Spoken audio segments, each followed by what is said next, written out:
Leah, a young woman in her mid-20s, drives into the town she left 10 years ago in her old car. She looks nervous, but determined.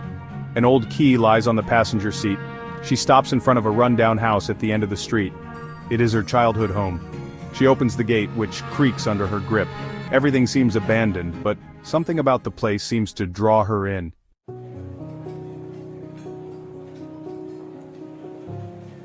Leah begins to explore the house. The wind blows through the broken windows and furniture is covered in dust. Suddenly she discovers an old music box she owned as a child. She opens it and a familiar melody plays. Flashbacks begin. We see Leah as a child, playing in the garden with her little brother Paul.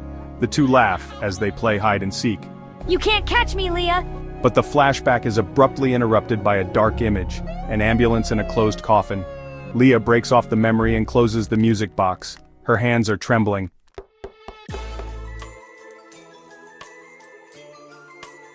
Suddenly there is a knock at the door.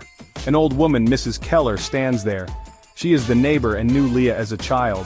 I never thought you would come back. After what happened? Leah wants to dismiss the woman, but Mrs. Keller continues. Some things stay in the walls of a house. Take care of yourself. Leah closes the door. She seems to be suppressing something.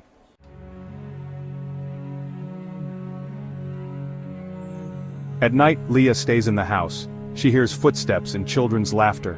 Confused and frightened, she follows the sounds to the children's room. There she suddenly sees Paul's old bed. It is untouched, as if it had been made just yesterday. Another flashback begins. Paul, her little brother, had an accident in the house. He had fallen into the basement when they were home alone. Leah remembers having to leave him to get help. Too late. But now she suddenly sees Paul's figure in the basement.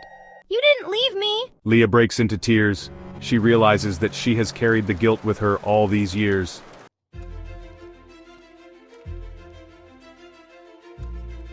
The next morning, Leah leaves the house. She places the music box on the porch and locks the door behind her. Outside, she looks towards the street where the sun is slowly rising. Her face shows a mixture of sadness and relief, as if she has finally made peace with her past. The camera zooms in on the house, which remains silent and abandoned, while the music box softly plays its melody.